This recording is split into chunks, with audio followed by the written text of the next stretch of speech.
Hey guys, welcome back. So today we're making pallet wood cactuses. Last Christmas I made some pallet wood trees and you guys really enjoyed those. So I figured, why not something kind of the same but kind of different? I will have these plans available on Patreon for you. I'll talk a little bit more about that later on. And I'm going to go through this entire project start to finish, including how I distressed the wood to get this pattern on here, how I painted these. I don't normally paint things, but I go quite in depth on all the different dyes and paints that I use for this. I also made these cool little wooden flowers to go with the cactus, so I'll show you how I made those as well. I was actually pretty happy with them. So first things first, of course we're using pallet wood. This is actually the same pallet wood I use for the trees. Now there's 3 different tools that I use to distress the wood to make it look more interesting. But you don't need to do this at all, or you could just use one of these tools, doesn't matter. I used a combination of the scrub plane, a chisel, and an angle grinder. But if you watch those tree videos, you know how much you can do with just an angle grinder and a flap disc. So I probably took a whole bunch of unnecessary steps, but I started with my scrub plane. I do have a video on this as well if you're interested, but I just go over the board real quick with this thing. It takes big chunks out of it. I think it adds a lot more character. Then I cut out my template, glued it on, and started cutting it out. Now I think this is pretty self-explanatory. I'm using a bandsaw. You can use a scroll saw, of course, and I'm sure some people will probably try to use a jigsaw. And these took me about 10 minutes to cut out. I could go much faster if I had a bigger bandsaw. This is one of those weaker 9-inch bandsaws. Not ideal. They do work for the odd project here and there, but I've used big bandsaws before and I know that I could probably cut one of these in like 2 minutes. Wow. So I'll probably have to invest in a bigger bandsaw at some point. Anyways, once I had that cut out, did a little bit more distressing. I started with the chisel, took a few more chunks out of there, and I'm going along the grain this time instead of cross grain like I did with the scrub plane. Just gives it a little bit more character. And then I tackle it with the angle grinder. And I'm just using a flap disc for this. And this works really good for rounding over the edges and adding some cool little line patterns in here that you can't really get any other way. I think they're cool anyways. Be careful with this. Don't use one of those carving tools for your angle grinder. You know, the ones that look like a rasp or the ones that have blades on them. You're going to get massive kickback and you're going to chew your hand up. So don't use those. If you have a way of holding this down that's better than just holding it with your hand, I would do that if I were you. I may have been rushing things a little bit here for sure. But as you can see, it does a very good job of distressing this very quickly. It's probably all you need, really. And once you're done with the grinder, you should have something that looks kind of like this. A very cool looking cactus. I also cut some bases out here. I'll have the measurements available in the plans. And I distress them in a similar fashion.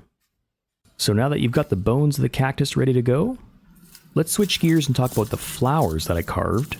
And then I'll talk about the painting and staining all at the same time. Now for the flowers, I'm calling these the dowel flowers because I'm literally just using a dowel to make these. And I start by carving the tip of the dowel into kind of a point, a little bit curved at the end. And then I simply start feathering the stick all the way around.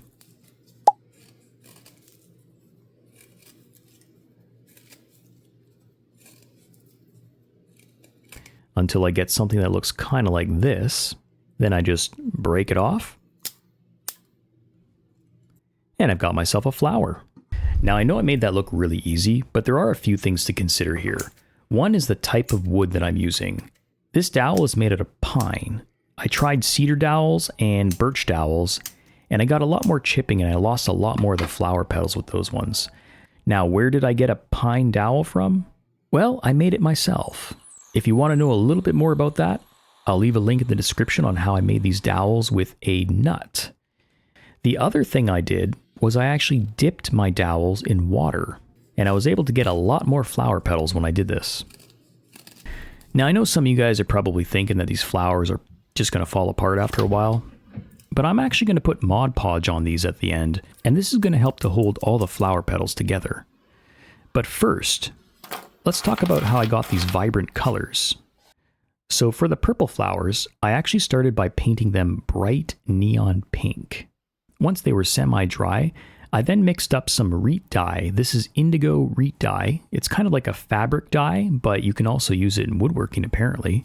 I just mix a few drops into this little Gatorade cap here, and then I applied that right over the pink. Now this is going to appear to be quite light when you apply it, but once it dries, it gets much darker. Now for the orange flowers, I'm actually starting with the reet dye instead of the paint, and I'm using golden yellow for this.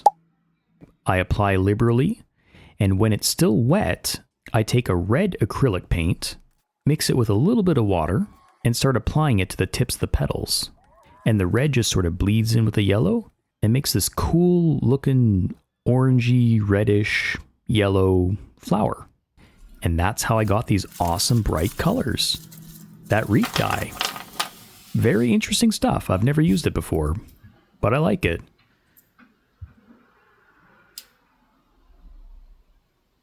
And I think I mentioned the Mod Podge, right? Once this was all dry, I put some Mod Podge on top of that. And you can see that these are actually holding together quite nicely with the Mod Podge. All right, let's paint this awesome little cactus green.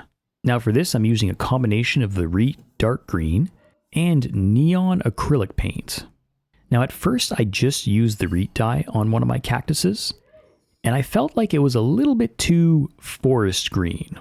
And I wanted something that was more succulent green, kind of a lighter green, and I couldn't find a reet dye that was like that.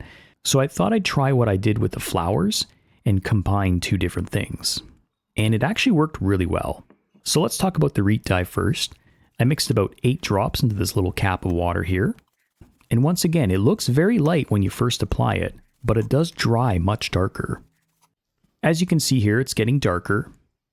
It's still wet though, and now I'm going to apply the neon green paint. And with all these acrylic paints that I'm using, I'm actually diluting them on a little piece of cardboard, and I'm doing more of a paint wash as opposed to a full-on paint. But this ended up being the perfect combination. I think this very much resembles a cactus color, so I'm really happy with this. Now, one more thing I did, which I wasn't sure if I was going to show you guys or not, I've been experimenting with using charcoal to add a little bit more character and depth into things. So I just crush up a little piece of charcoal and just brush on a little bit here and there. I find it mixes into the grain and the roughness of the wood, just that little bit more character. I know, I'm a nerd. And while that's drying, let's work on the bases. I almost forgot about this actually.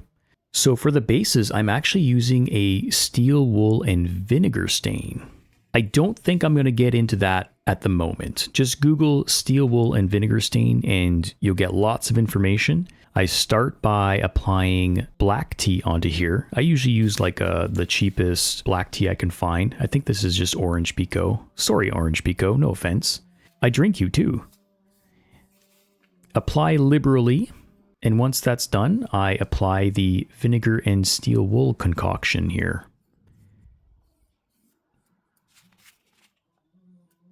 And it starts reacting pretty much right away, and you get this cool weathered look to the wood. And once it was dried, it looked something like this. But we're not done yet. We still need to scuff these up with some sandpaper and get even more character out of them. I really like that green though. So I'm just using an old piece of sandpaper here. A very old piece of sandpaper, 150 grit. And I just start scuffing it up. And you can really start to see this thing transform. It's amazing what one simple step will do. This really accentuates all that distressing that we did, the bandsaw blade marks, pretty much everything. And I did the same to the bases as well. All right, let's talk about the assembly and get to decorating. So for the assembly, I've got my own quirky little thing that I like to do. I start by using 5-minute epoxy to tack the cactus to the base. This gives me a lot more time to work with than using something like hot glue. Once it's dry, I drill a hole in the bottom and I insert a bamboo barbecue skewer with lots of wood glue. And this just ensures that the whole thing is reinforced nice and strong, and it's never going to fall apart.